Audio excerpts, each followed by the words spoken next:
Previously on Backpacker Diaries. Today I plan to get up on the ridgeline, following that ridgeline to the south before dropping down again, and camping on the southern side of the lake.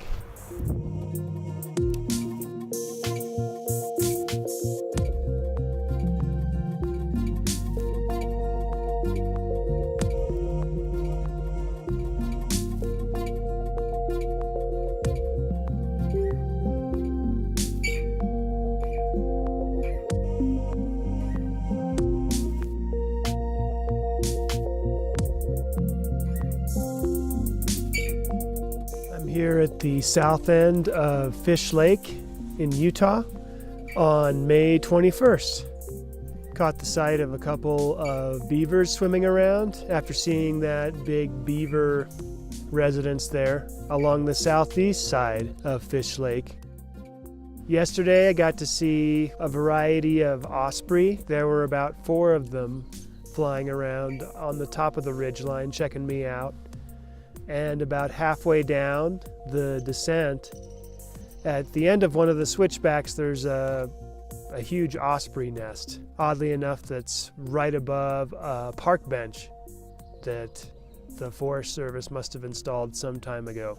I'll be making my way around the south end of Fish Lake today and through what I'm told is one of the oldest living organisms known to man, a particular grove of aspens that's there at the southwest entrance to the lake.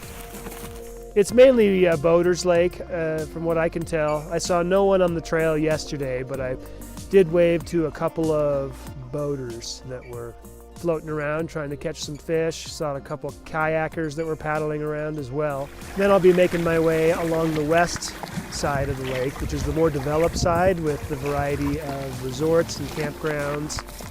And it also overlaps with the old Spanish trail that was first blazed by Jebediah Smith and others back in the 1800s. I'd also like to point out that the first settlers of this area came about 9,000 years ago while they were hunting woolly mammoth, according to the sign at the trailhead at the north side of the lake where I'll be returning to today. So an interesting bit of history here. Today's going to be the bigger mileage day for me around the Lakeshore Trail. Should be pretty easy going with a little bit lighter pack as well.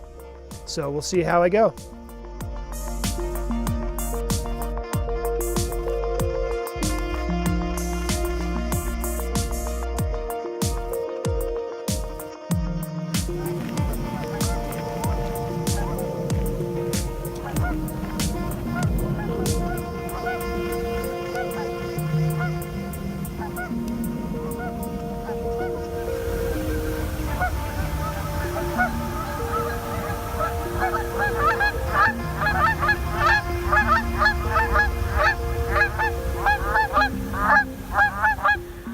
I'm just west of the southern tip of Fish Lake now as I make my loop around, and I came upon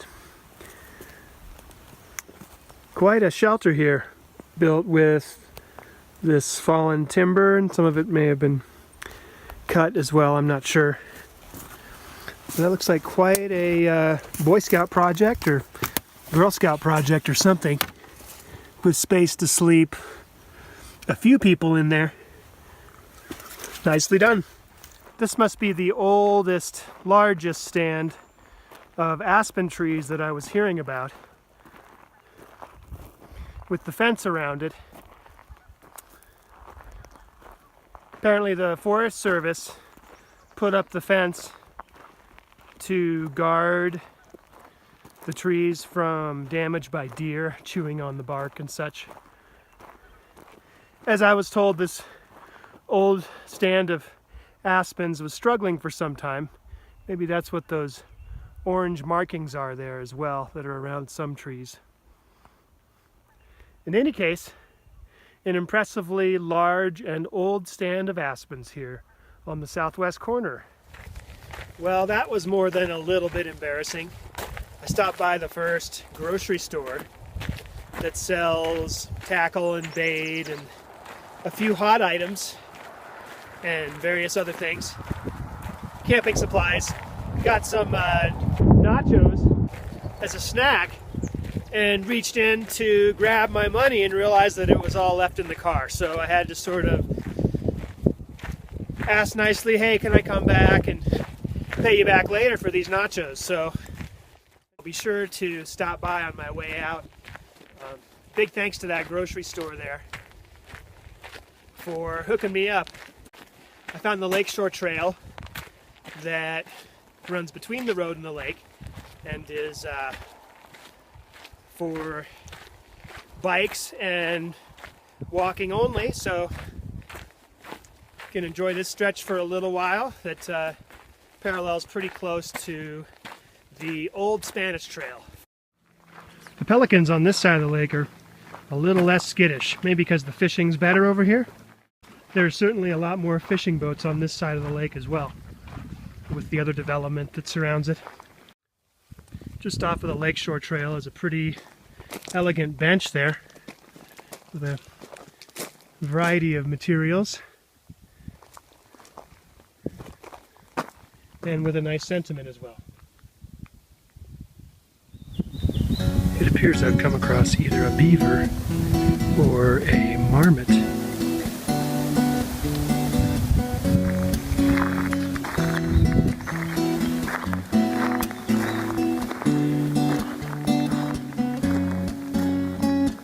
Today I touch what I see, texture, color,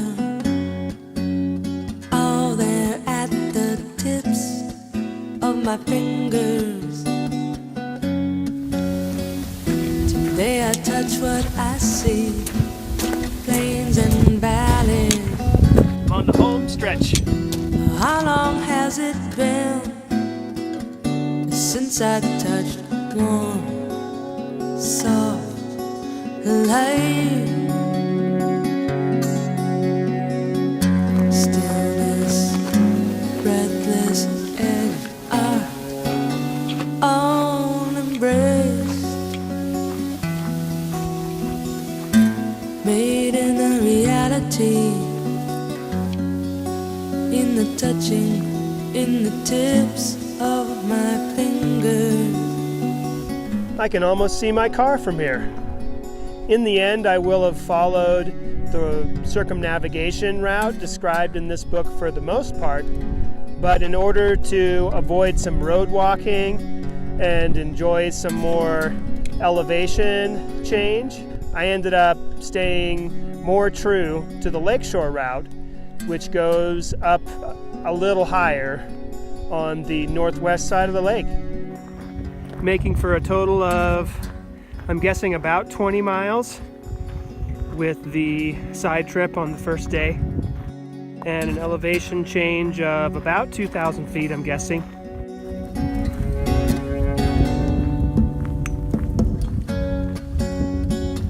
Today I touch what I see, life intrinsic. Tomorrow I will touch with my fingers, warm, soft, light. Stillness, breathless, edged art, all embraced.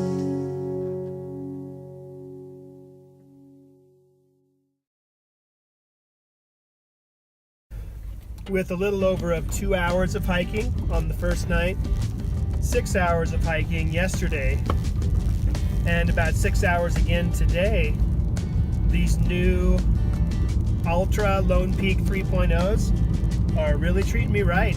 Not really finding any major issues yet. And ordinarily I have some really fussy feet, and granted, I did put my orthotics in there, which certainly helps me and my feet, as I've heard it endorsed through Backpacker Magazine and through the Trail Show podcast.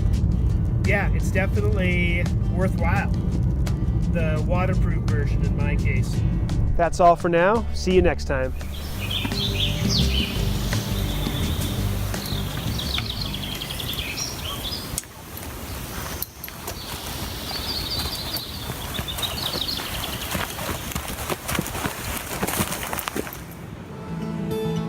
on the next Backpacker Diaries. Today is June 16th, and it's going to be our first full day on the Appalachian Trail. Came up on a little salamander speckled with kind of black and orange. Hey, little guy. And there's the biggest snake I've seen in a while, in the wild anyway. Sunshine, let it shine a light on me. Sunshine, let it shine my heart to see. Sunshine.